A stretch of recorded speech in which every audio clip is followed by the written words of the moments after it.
아세요? 일본 드라마 중에 파견의 품격이라고 하는 드라마가 있습니다. 한국에서는 김혜수가 주인공으로 해서 한국 드라마로 각색이 돼서 나오기도 했었는데요. 예. 일본의 파견의 품격이라고 하는 일본 드라마를 보는 게 좀 더 아마 생동감이 넘칠 것 같습니다. 상황이 나빠지면 언제든지 잘릴 수 있는 직장인들 얘기가 나오죠. 해고, 정리해고, 뭐 이런 일들이 언제든지 벌어질 수 있는 거죠. IMF 이후에 정리해고는 그냥 일반적인 이야기가 되어버렸습니다. 더 이상 놀라운 이야기가 아니죠. 20대든 30대든 40, 50대든 전 연령대에 있는 사람들이 다 겪는 해고당했어요 라고 하는 이야기가 그냥 일상적인 얘기가 돼버린 시대에 우리는 살고 있죠. 살벌한 세상이라는 거죠. 자신의 재능을 보이기도 전에 내몰리는 일들이 많다라는 거죠.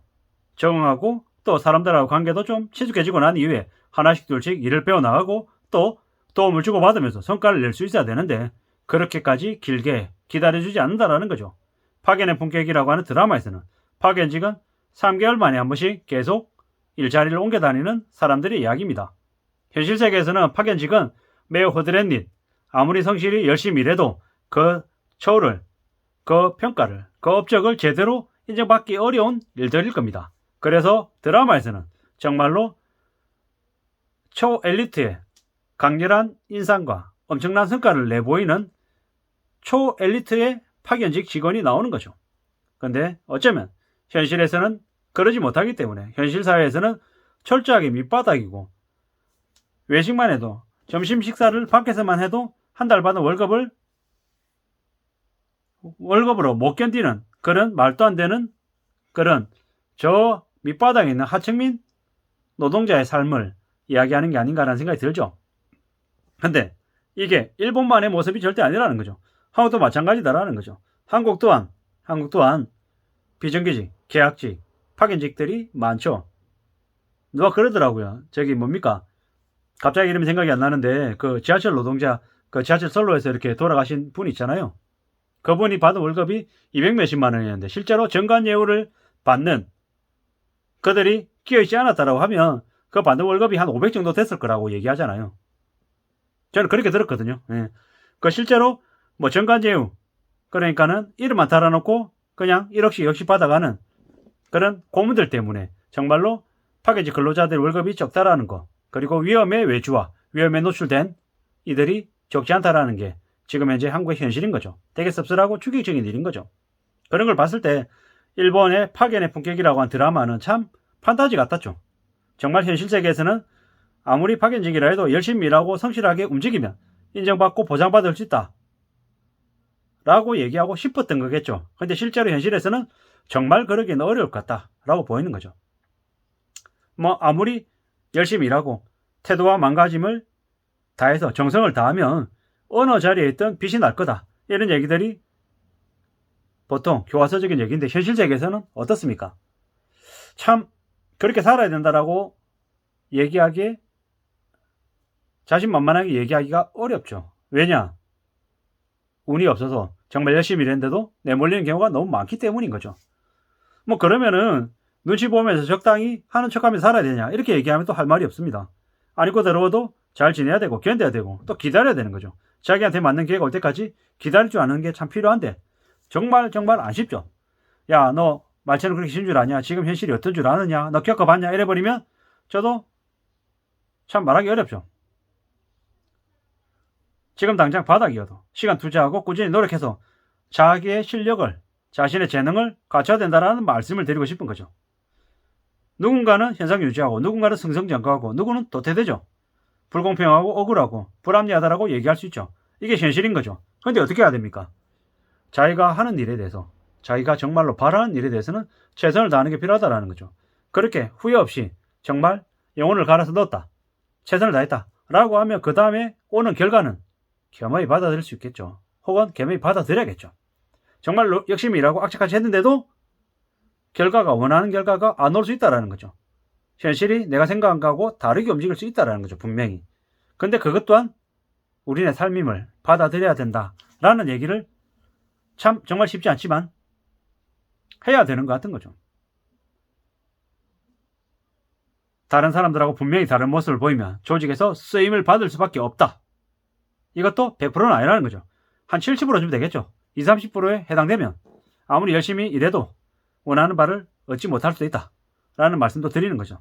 근데 아무리 파견직이고 아무리 힘들고 어려운 저 허드렛 일에 놓여져 있다 하더라도 이 인생 또한 내 거라는 거죠. 그렇기 때문에 절대로 바닥에 있다라고 해서 포기하거나 놔버리지 말고 어떤 식으로든 자기가 할 수 있는 범위 안에서는 튀어오를 수 있게끔 더 나아지게끔 애쓰면 좋겠다라는 말씀을 드리는 거죠. 저도 마찬가지죠.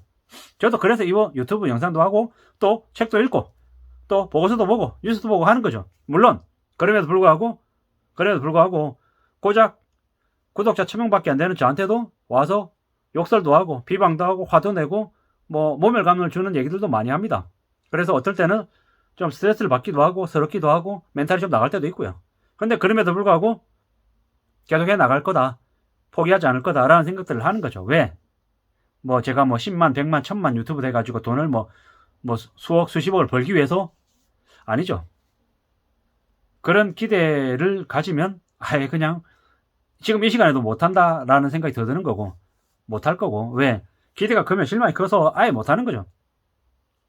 그것보다는 되려 내 자신을 위해서 내가 나의 생각을 기록하고 저장해 놓는다. 그리고 나중에 어느 시점 지나서 그 당시에 내가 했던 생각들을 내가 스스로 확인해 본다. 이 정도로 이렇게 보는 거죠. 그리고 얘기하면 할수록 모자랐던 나의 부족한 부분들이 채워질 거기 때문에 내가 잘못 얘기하면 또 누군가는 지적해주고 혼도 낼 거기 때문에 바로 잡혀 나가는 거죠. 긴장도 하게 되는 거고 의식도 하게 되는 거고 이런 것들이 분명히 나한테 플러스가 되기 때문에 또 다른 어떤 부분으로 분명히 확장될 수 있는 그런 계기도 기회도 생길 거기 때문에 이런 것들을 하는 거죠. 목숨을 걸어야 된다라고까지는 얘기 못 하겠어요. 왜? 목숨을 걸어야 될 일이냐라고 물으면 자신이 없기 때문인 거죠.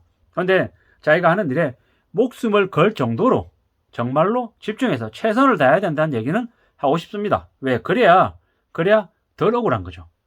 나중에 내가 진짜 조금만 됐으면 됐을지도 모르는데 저거 안 해가지고 내가 원하는 바를 못 얻은 거 아니야 라는 그런 후회가 안 들게끔 남들한테 보여지기 위한 그런 거 말고 내 스스로한테 부끄럽지 않기 위해서 후회 안 하기 위해서 정말 열심히 하는 게 필요하지 않겠냐라는 말씀을 드리는 거죠. 남들은 몰라도 내 자신 알잖아요. 내가 얼마나 노력하는지 아니면 대충 사는지를 안다라는 거죠. 그런 의미에서 말씀을 드리는 거다라고 봐주시면 좋을 것 같습니다.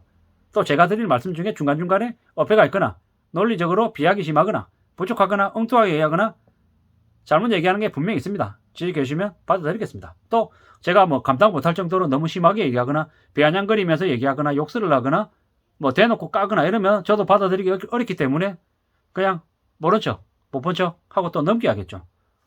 뭐 이랬든 저랬든 간에 지금의 사는 삶이 절대 쉽지 않다. 그리고 일본의 파견의 품격이라고 하는 일본 드라마를 보면서 참 쉽지 않은 삶을 사는 직장인들의 모습을 본다라는 거죠. 그리고 또 언제든지 쓰고 버리는 이 황당하고 어이없고 살벌한 이 현실 세계를 또 엿보면서 두려움도 생긴다라는 거죠. 그렇지만 그럼에도 불구하고 절대로 삶을 놔버리거나 포기하거나 대충 살지 말았으면 좋겠다라는 말씀을 드리고 싶습니다. 아니 꼭 들어도 잘 지내고 견디고 또 자기한테 맞는 기회, 때를 만들기 위해서 스스로 좀 더 주도적으로 해나가야 될 것 같다는 말씀도 드리고 싶은 거죠. 날마다 조금씩 성장해 나가는 저와 여러분들이 되기를 바랄 뿐이라는 거죠.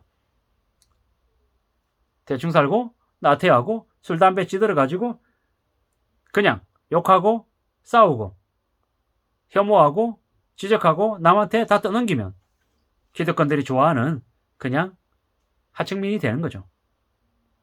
좀 더 성실하게 일하고 또 자신만의 길을 걸어가기 위해서 공부하고 애쓰고 또 비판하고 지적하고 논의하면 우리의 삶이 어떤 식으로든 조금씩 나아지지 않을까라는 기대가 생길 거다라는 말씀을 드리고 싶은 거죠.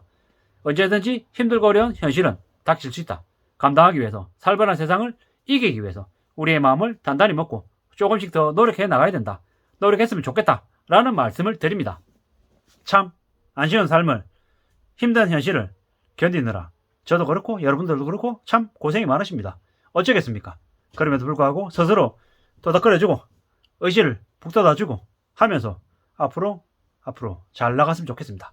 고맙습니다. 항상 이 모자란 저의 영상을 들어주시는 분들께 진심으로 감사드립니다. 여러분 때문에 제가 또 성장하고 또 앞으로 나아가고 있음을 말씀드립니다.